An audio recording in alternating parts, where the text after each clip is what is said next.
आमच्या बापाचा स्तंभ इथं क्रांती झालेली आहे. नाव लिहा कोणत्या मंदिराच्या तिथं नाव लिहिले जातात, देशातल्या कोणत्या मंदिराच्या तिथं नोंदणी केली जाते. आणि तो जातीवादी जर पुण्याचा कोण असेल तर तो अजित पवार आहे. बातम्याच्या पलीकडे काही करत नाही. माझा सरळ आरोप आहे, 2026च्या कुंभमेळ्यासाठी आम्हाला 11,000 कोटी रुपये पाहिजेत आणि त्यासाठीची तजवीज येणाऱ्या बजेटमध्ये हे करणार आहेत. आमच्यासाठी कुंभमेळ्यासारखी तरतूद का नाही? 140 खासदार निलंबित करून 3 जे कायदे बनविलेत, निवडणूक आयोग सुद्धा कैद केलाय, लोकशाहीची सुद्धा हत्या केली. हे जे 2-3 कायदे बनलेले ते संविधान संपवण्याच्या दिशेने निघालेले आहेत.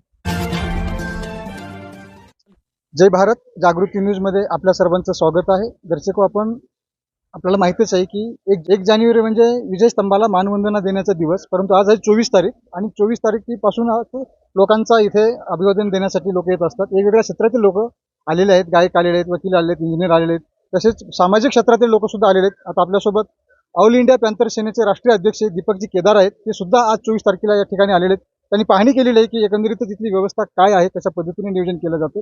दीपकजी, काय सांगाल? आपण आलात, पाहणी केली, काय दिसलं आपल्याला, काय सांगाल त्याबद्दल? दरवर्षी मी याच दरम्यान येत असतो आणि पाहणी करत असतो.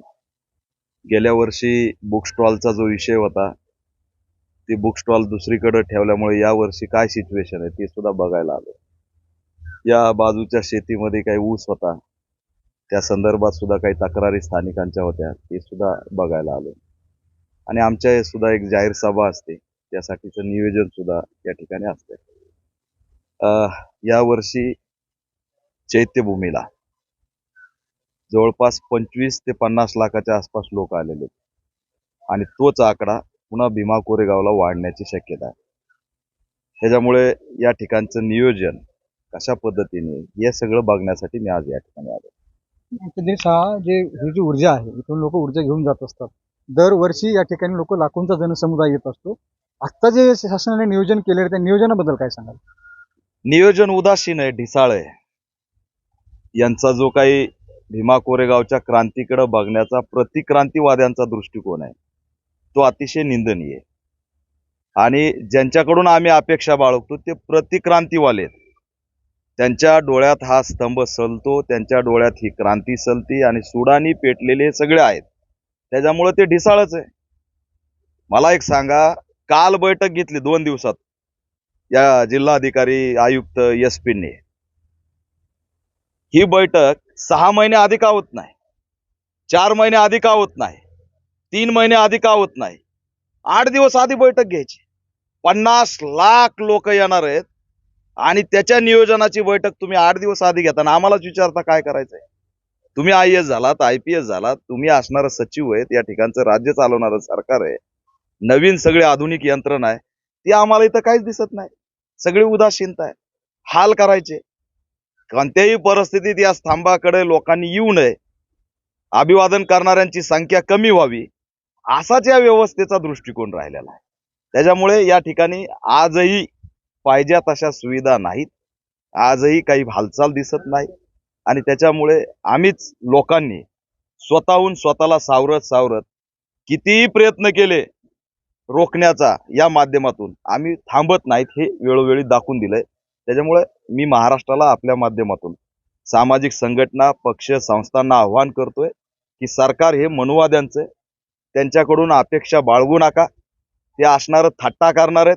10 कोटी 13 कोटी तेही सामाजिक न्याय विभागाच्या माध्यमातून. त्याच्यामुळं यांच्याकडून आम्हाला अपेक्षा राहिलेली नाही.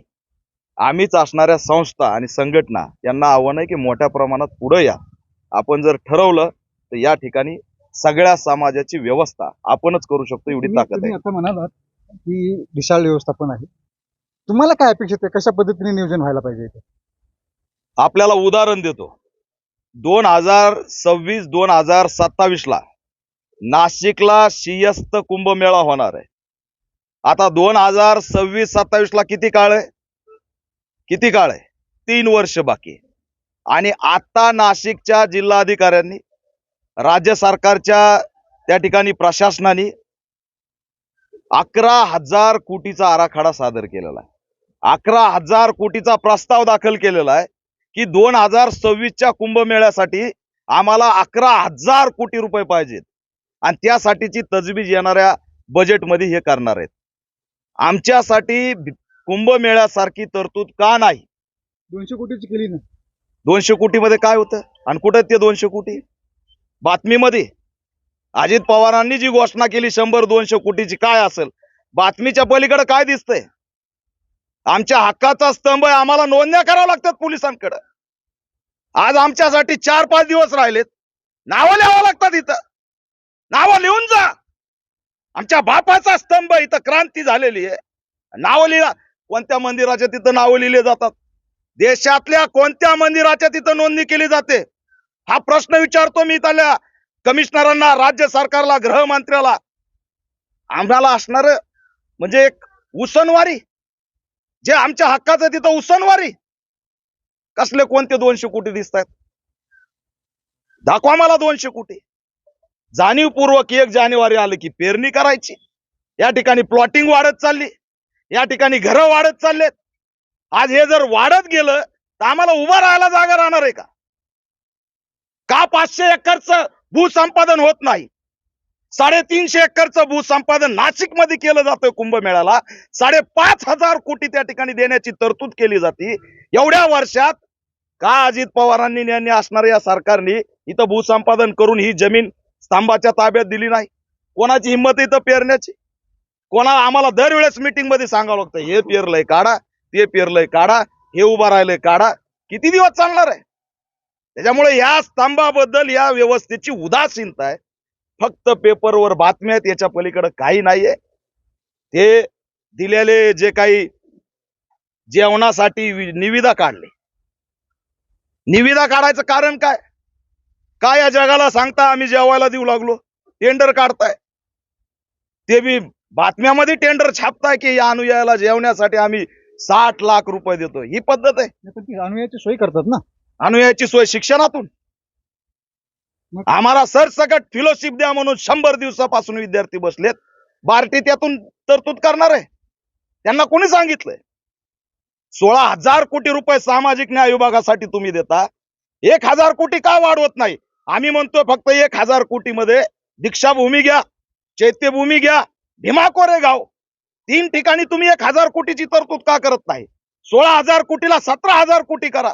द्या तुम्ही, बार्टीच्या थ्रू द्या, नाही तर सामाजिक न्यायाच्या थ्रू द्या, पण मूळ बजेटमध्ये 1,000 कोटी वाढवा. ते वाढवले जात नाहीत. आणि शिक्षणाचा खर्च 12 कोटी एक GR आलाय. पोलिसांनी सुद्धा त्या ठिकाणी 96 लाख रुपये मागितलेत. 4 कोटी जिल्हा परिषदनी मागितलेत. पोलिसांना आता मला सांगा, इथं संरक्षण करायला पगार नाही का? मग ते बार्टीकडे प्रस्ताव कसा काय? ते जे वारे आहेत ते मागतायत की आम्हाला 13 कोटी या विविध प्रशासनाला द्यायचे. कुणाला? बसवाल्याला द्यायचेत.